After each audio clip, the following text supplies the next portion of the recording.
What's up guys, it's Chuck from Brady Adventures, and today I'm going to walk you through the installation of our Roofnest Falcon. And before we get started, I would like to thank all the people that helped me. I had a few of my friends come out and help me get the thing on the roof. I'd also like to thank Michael Grenz on YouTube for his video and answering some of my questions about the front runner mounts that he used and we ultimately ended up using as well. I couldn't have done it without those guys, so thanks very much. The first thing I considered when I was looking at getting a rooftop tent up on my rack was what mounting system I was going to use. Now, I have a front runner rack, so there's lots of options on front runner. So they have a low profile mount, a higher profile mount. They have some quick release mounts. They have crossbars that can support the bottom of certain tents. And it took me a while to figure all that out. Did some YouTube research, talked to the people at Front Runner, talked to the people at Roofnest. Ultimately, I decided to go with the low profile mounts, and I went with those mounts because it keeps the tent nice and tight to the roof rack. I knew that was going to be a challenge to actually get in there and get the bolts, but ultimately you can see from the pictures and the videos that this tent fits really, really nicely into the rack and it looks great. It worked out really, really well. I've had my Front Runner roof rack for a while now. I've loaded lots of different types of gear onto the roof, and one of the things that you'll notice if you have one of these racks is that the slats actually do give a little bit. I started thinking about the weight on the roof. With the standard low profile Front Runner mounts, each mount spreads across two slats. If you did 4 standard mounts, you're putting all the weight of the Roofnest onto 4 slats, 2 in the rear and 2 in the front. If you have a 135-pound Roofnest Falcon, put on those 4 mounts, spread across each mount, you're talking about 34 pounds per mount. That's really not much to worry about. Once you have 2 adults up in the Roofnest, then you're talking about 500 pounds on those 4 mounts, and that's going to be about 125 per mount. It's still going to be plenty strong, but I knew there would be some flexing. Started thinking about adding another set of mounts. When I got my hands up in there, I realized I could definitely do 6 mounts, 4 up in the front that could be easily accessed from the sunroof.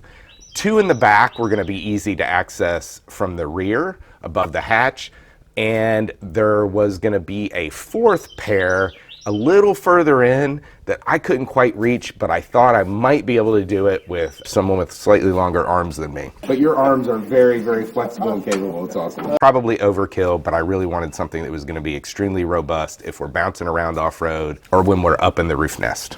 So we got all the mounts installed very easily. The mounting holes need to be 23.5 inches apart to fit the Roofnest Falcon. And it just involved a little bit of measuring to get those perfectly centered in the rack. And Roofnest was incredibly helpful too, answering all our questions about mounting and concerns we had along the way. I knew it was going to be a real pain to get the nuts onto the bolts that hold the Roofnest onto the rack. The clearance is really, really tight between the roof and the tent. The mounts are actually elevated above the slats, except for the 2 that are directly above the sunroof. Getting your arms in there, getting those nuts on, and getting them tightened up with a ratchet was going to be incredibly hard. I decided to go ahead and get this Earthquake 12-volt electric ratchet from Harbor Freight. It's on sale. It's about $100, so it's not cheap, but I thought that it would work perfectly to have something like this, not have to do the regular ratcheting action with a ratchet or a ratcheting wrench. Just stick this up in there, and this definitely made the job a lot easier. When we ended up putting the tent on, I had to loosen it back up after it was tight and move it a little bit so we could get all the bolts for the awning in because the clearances and everything were so tight. Loosening it, moving it, repositioning it and tightening again was very, very easy once we had this figured out. One of the problems we ran into, the clearance between the ratchet and the bolt coming down from the mount and the roof of the truck. So there was only so much room in there. I had to be able to get this wrench in there and actually get the socket on the nut, be able to tighten it all the way and get it out. I was a little worried about that, so I had all these different combinations of sockets and extensions and every possible 13mm combo length that I could come up with. Most of these would have worked for any of them except the 2 that were a little further in from the back that were very hard to reach. The roof line had came so close, I couldn't get it in. I couldn't I couldn't get the socket onto the nut and tighten it all the way without this one very specific socket. And this socket itself is actually 2.5 inches long. That might have worked the whole time. I know.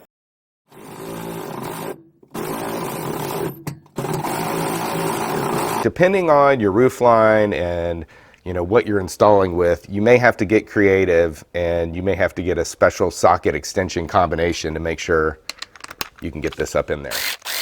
Lifting the tent up onto the roof, I was really worried about it. I mean, this is an expensive piece of gear. I wanted to make sure I didn't break it.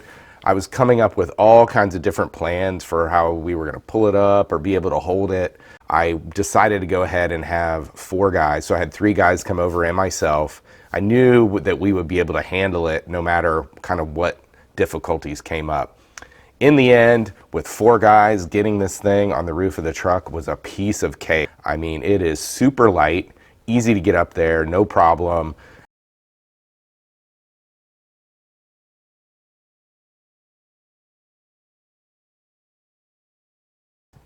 I did have 2 deck boards on top of the vehicle to help elevate it while I got the nuts slid into place and all lined up with the mounts, and that actually helped out quite a bit. Those boards also kept the C channels from banging around on stuff while I was getting it up onto the rack and in position.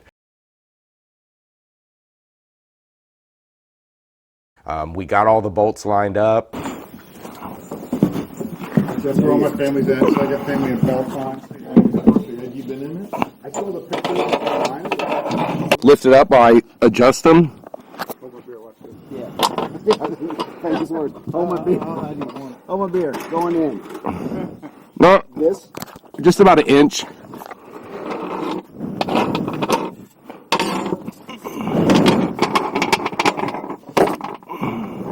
Yep, lower it down a little bit. Perfect. All right, so now I want to get the nuts on and then pull the boards. I might actually go to 2x4s next time to have it even a little bit higher, so the bolts are easily slid in and I don't actually have to lift up the tent pretty much at all. My goal was to start all the nuts on the mounting bolts by hand so that I didn't have to worry about them getting cross-threaded with the electric ratchet. My thought was I get the nuts started on these.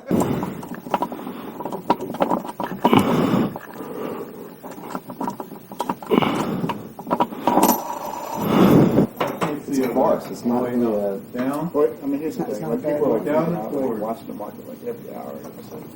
Right about there. I was able to do that on 6 of them myself, but those 2 inner ones on the rear were a little too far to reach. I probably would have had to done that with the electric ratchet if I didn't have a friend nearby with arms that are about this much longer than mine, and they were able to get those on there. Okay, down. I feel it. Yep. Towards the driver's side. Now towards the front of the truck. So there it is, and you want to go towards the front drive. There you go, right there. Thanks a lot, Doug. I also knew that the rear mount of my shadow on was going to possibly interfere with the back of the tent.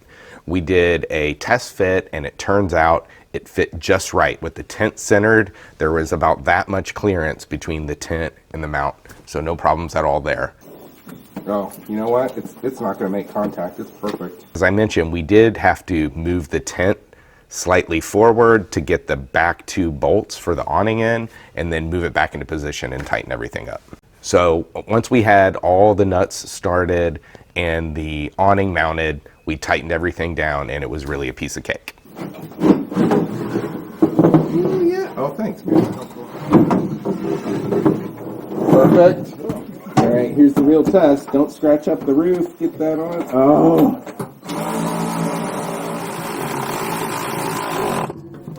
Oh my gosh, so easy. Does it look straight? Because it's bolted down. It's straight. It's straight. Good. Yeah. Oh, wait, you got it on backwards. Oh, damn it. Oh my, look at the time. We're out of here.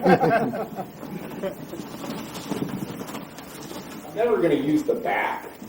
Because I don't think Trying through the side door. I can, but I was going to try it. I never tried it. Oh, yeah. No. Nope. Yeah. Not happen. Good setup. How many beers can you fit up there? Yeah. Just don't roll out. With me? Yeah. Why not? Well, it depends. See, that's a trick question. I can only fit 72 in the fridge.